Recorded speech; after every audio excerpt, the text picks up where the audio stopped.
Dito tayo kay Chavit Singson. Ito na naman, mga kababayan, pagdating kay Chavit. Alam niyo ba ang sabi ni Chavit? No? Nanawagan siya kay PBBM. Alam niyo ang panawagan ni Chavit kay PBBM, mga kababayan? Ito po. Ay, pakita ko sa inyo. Diyos ko po. Ito.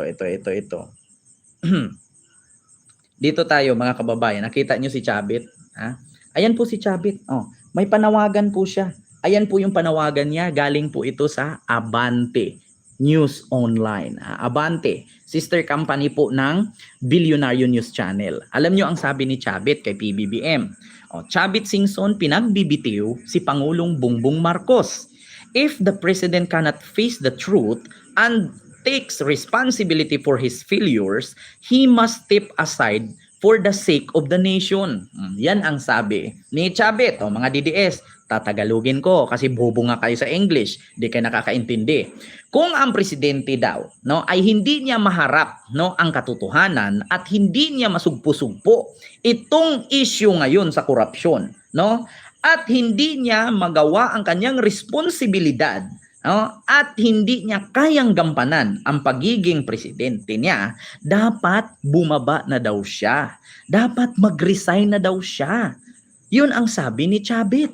Ngayon, mga kababayan, bakit nga ba gusto ni Chavit mag-resign na si PBBM? Alam niyo, sa totoo lang, mga kababayan, ito kung si Sara Duterte nga ang sabi niya, hindi ako mag-resign. Akin na tong posisyon ko forever. Hindi ako mag-resign. Sisirain ko kayo kahit alam ko na mali ang paninira ko, sisirain ko kayo. 'Di ba? Totoo 'yan, sabi ni Sara. Ngayon, mga kababayan, I will tell you frankly, sa tingin niyo ba dahil sa sinabi ni Chavit magre-resign si PBBM? Hindi. Bakit? Ganito 'yan, mga kababayan. Ako, sa totoo lang, alam mo si Chavit, matanda na to Matagal na to sa industriya ng politika, marami na siyang pera. Pero nagtaka din ako, bakit naging bilyonaryo to kung bobo naman siya? Nakakapagtaka lang. Biruin mo naging bilyonaryo ka, tapos bobo ka? Hindi ba naging bilyonaryo dahil sa illegal? Nagtatanong lang. Kasi kung legal ang pagiging bilyonaryo mo, dapat matalino ka.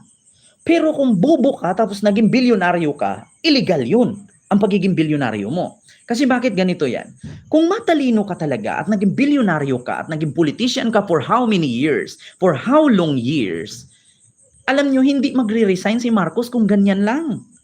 Alam nyo kung talagang totoo na sangkot si PBBM sa anomalya sa korupsyon sa Pilipinas. Ako po'y nananawagan sa lahat ng DDS.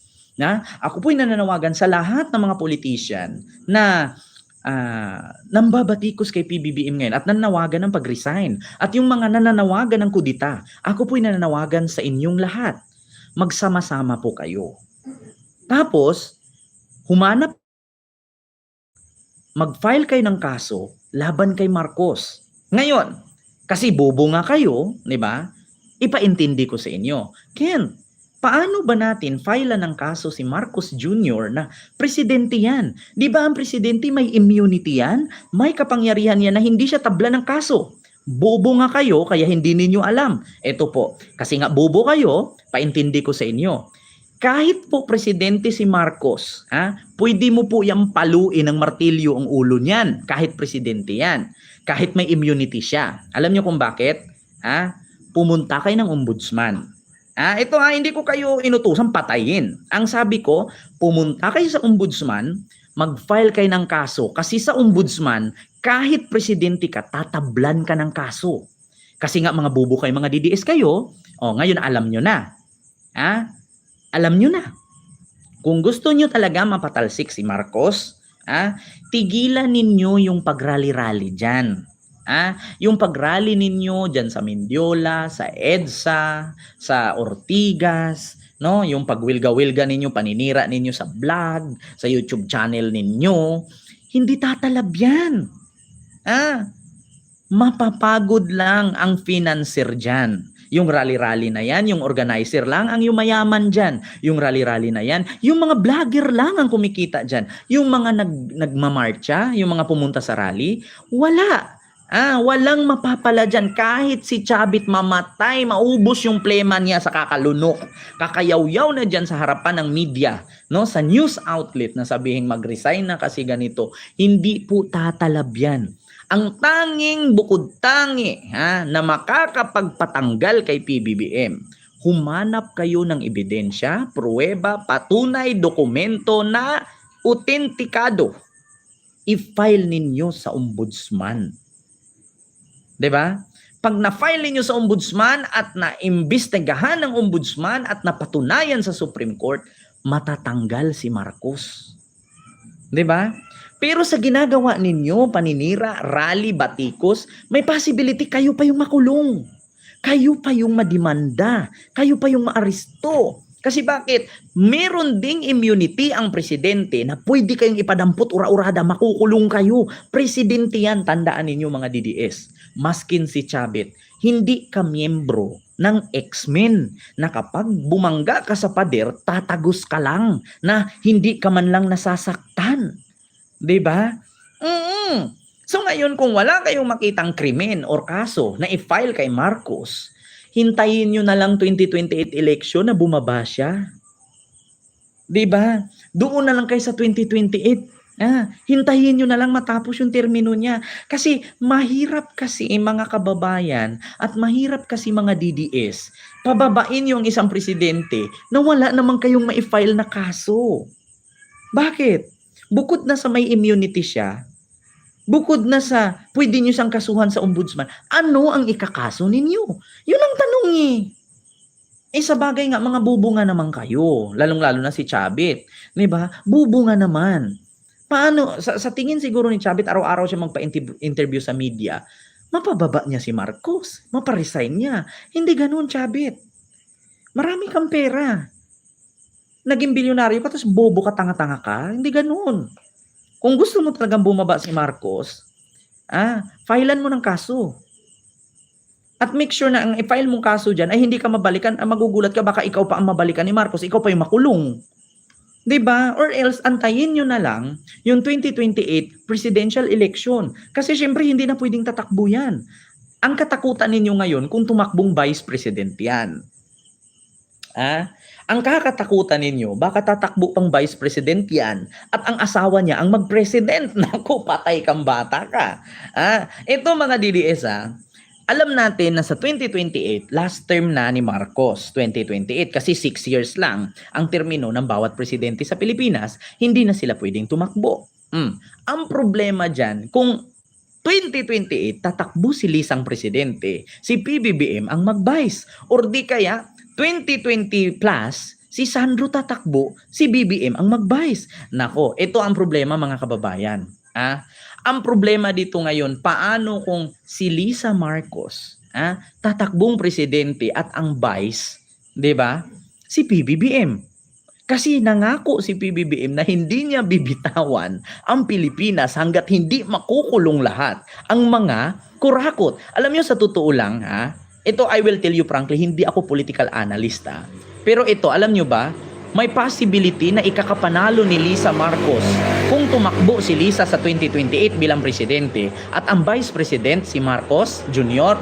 Alam nyo, may possibility na manalo si BBM at si Lisa kung mapatunayan ni PBBM na ang kanyang pinapangakong ipakulong lahat ng kurakot, tuloy-tuloy yan.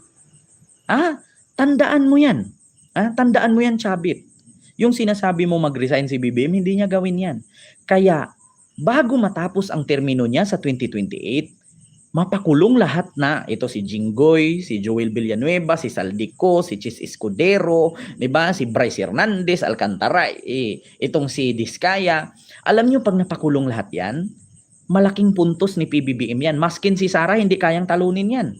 Pag napakulong lahat ni PBBM ang kurakot, aantayin ng tao dyan. Ang sunod naman ay ang Bureau of Customs. Tapos na tayo sa DPWH kung mapakulong niya lahat yan. Halimbawa, 2026, mapakulong ni PBBM itong mga tao sa DPWH na mga kurakot. Mga kontraktor, mga engineer, mga congressman, senador.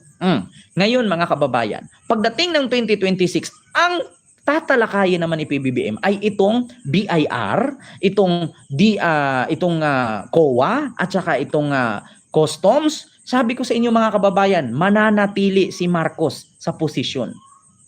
Mark my word. Kung si PBBM maging Vice President at si Lisa ang maging President, mananalo sila sa 2028. Iyan ang kabahan ka, Sara. Yan ang kabahan ka, Chabit. Sa totoo, kung tatakbo si Lisa, President, si BBM ang Vice, tuloy-tuloy yan kasi mag-asawa sila eh.